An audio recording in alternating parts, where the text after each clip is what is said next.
एक दो बातें आज की जो सामान्य हमें करनी चाहिए, आपके काम भी आएगी। एक सूत्र के साथ आज की हम चर्चा प्रारंभ करते हैं, फिर जो काम से हम आए हैं वो अपनी बात बताने आए, क्योंकि विदाउट मीडिया और विदाउट कैमरा की बात रखने के लिए हम आए हैं, इसलिए बहुत हो हल्ला करके नहीं। सामान्य बहुत कम लोगों को पता कि हम आए, और जिनको पता है उनमें आप हो। ये कहें कि किन को पता है, तो जिनको पता है उनमें आप हो, तब तो आप बैठे हो। तो एक सूत्र आज का ये है, भागो मत जागो। चाहे जिंदगी में हो, संघर्ष में हो, या बहुत उपद्रव में हो, परिवार में हो, भागो मत। तुम भारत से भी यहां भागे पैसों के लिए, परिवार के लिए, फ्यूचर के लिए, या फैमिली के लिए, या बहुत भारत के लिए भी यहां भाग के आए कि हम भारत को कुछ सहयोग कर पाए। कुछ लोग ऐसे भी होते हैं कि वो गृहस्थ से संन्यास की तरफ भागते हैं।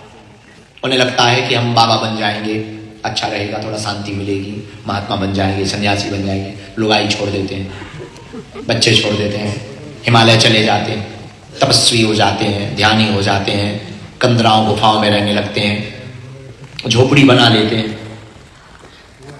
हमारा थोड़ा जीने का जीवन थोड़ा अलग है, और हम कभी भी उन चीजों को सपोर्ट नहीं करते जो भागते। हमारा थोड़ा जीने का तरीका ऐसा है कि हमें भागना नहीं है, हम जहां हैं हमें वहीं जाना है। समस्या है तो क्यों है, ये नहीं हम कहते कि हमारे जीवन में समस्या नहीं है। हम अपनी तो छोड़ो, हम तो साधारण आत्मा है। परमात्मा के जीवन में खुद थी। वो ब्रह्म जब नारायण जब नर बन के आया तो उसके जीवन में भी परेशानी थी। वो माता जानकी जी का हरण होना, चोरी हो जाना। अब तुम विचार करो, तुम दोनों भाई हो, तुम्हारी पत्नी हो, तुम जंगल में हो, और कोई अमेरिका का प्रेसिडेंट तुम्हारी पत्नी को ले जाए। लंका का रावण तो ऐसे ही था उस जमाने में, इतना दूर, और पता भी नहीं, कोई एविएशन नहीं, मैप नहीं, कोई मैप नहीं, कोई पुलिस स्टेशन नहीं, कोई रॉ नहीं, कोई कंपनी नहीं, किसको बताओगे आप? तो विचार करो कि ब्रह्म भी, नारायण भी नर बनकर के जब आया और इतनी परेशानी झेली, हमें लगता है पूरी दुनिया में परमात्मा प्रभु श्री राम के 100वां भाग भी कोई कष्ट का नहीं भोगता, इतना कष्ट। राजा भी बन गए तब भी परेशानी, तो ब्रह्म को भी परेशानी रही। और हम सब तो साधारण आत्मा है। हम लोग एक बहुत अच्छी चाल चलने लगे हैं कि कुछ भी झंझट हुआ भाग लेते। घर में बहुत ज्यादा स्ट्रेस हो गया, बोले हम बाबा बनेंगे, बाहर में ही लोग आए, बाहर में गए बच्चे, या तो तलाक लो या फिर बाबा बनो। दो ही रास्ते होते हैं, या तो अलग होना चाहते हैं, या फिर सीधा सा मरना चाहते हैं, सुसाइड करना चाहते हैं, या बाबा बनना चाहते हैं। इसके अलावा आप कुछ करते ही नहीं। आपके पास लगता आपको कि यही रास्ते हैं, अलग हो जाओ। अरे आप सामने वाले को बदलने में लगे हो, सामने वाले को बदलने में मत लगो भाई, खुद को बदल डालो। आप बदलो। आप दुनिया में कांटा आपके पैर में लग रहा है तो पूरे भारत में और पूरी दुनिया में चटाई बिछाने का आप टेंडर मत निकालो, अपने पैर में जूते पहनने का टेंडर निकालो। तुम्हें कांटे लग रहे हैं, तुम अपने पैरों में जूते पहनो, निकल लो भाई। अब तुम कहो कि हमारे पैर में कांटे लग रहे हैं, तो सब जगह सभी सड़कों पर चटाई बिछनी चाहिए, ठटनी के बगैर। सभी सड़कों पे तू चटाई बिछवाएगा, मर जाएगा, कौन पैसा देगा इतना?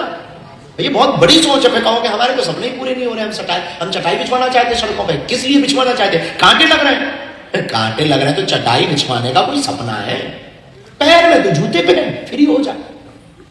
तो भागना नहीं है मुश्किलों से, हर मुश्किल आसान होगी, जाग भर जाओ।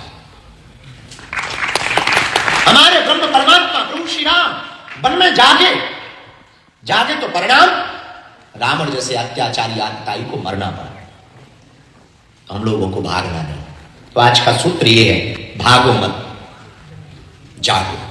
हर परेशानी आएंगी और तुम्हारे पास ये भी मत, बहुत से लोग हमें मिलते वो कहते हैं हमारी बहुत परेशानी महाराज, आप नहीं समझते, हमें बहुत आफत है, हमारी सबसे ज्यादा आफत। हाँ हम मानते हैं तुम्हारे पास समस्या है, तो समाधान भी है, क्योंकि हनुमान भी तो है। प्रभु श्री राम के जीवन में समस्याएं आई तो उन्होंने हनुमान जी को पुकारा और उनकी समस्या का समाधान हुआ। जानकी जी का पता भी लगा और रावण की मूंछ अपनी पूंछ से उखाड़ी। समस्या है तो समाधान भी है। खोजने का तरीका होना चाहिए, पाने का तरीका होना चाहिए। आप भागेंगे तो आपकी समस्या बढ़ेगी, आप भगोड़े साबित होंगे, और आप जागेंगे आपकी समस्या का समाधान भी मिलेगा और आप विजयी भी हो जाएंगे। इसलिए जीतने का एक मंत्र आज के सूत्र में, हम लोगों को भागना नहीं है, क्या करना है? जागना है। जाग जाओ। अच्छा, अब प्रश्न उठता है कि जागना कैसे? एक कहानी से आपको बात समझ आएगी। जापान में कोई बहुत प्रसिद्ध ध्यान करने वाला एक भिक्षु रहता था। बहुत ऊंचा आदमी था, पहुंचा हुआ आदमी था, ध्यान बहुत करता था। उसी समय एक किसी भक्त ने उसको अपने घर पे बुलाया, तो उसके घर पे मिलने गया। तो उसका मकान 7वें फ्लोर पर था, तो वो 7वें फ्लोर पर जाकर के उसके फ्लैट में बैठा भिक्षु। घर के लोगों ने स्वागत किया, जैसे आप लोग करते हैं। थोड़ा रिश्तेदार आ गए कि महाराज जी आए, तो सब लोग उनका स्वागत करने लगे, सब लोग बैठाते हैं। तो वो जाकर के बैठा। अच्छा, जापान में भूकंप आते ही रहते, जैसे भारत में कुछ ना कुछ अफवाहें उनकी रहती, ऐसे जापान में भूकंप आते रहते। तो भूकंप आया तो कपी पृथ्वी, तो सब भागे। तो सीढ़ियों में बड़ा रस हो गया, भीड़ हो गई। लेकिन जो घर का मालिक था उसने देखा कि सब तो भागे, पर जो मुख्य अतिथि थे महात्मा महोदय वो तो आए नहीं।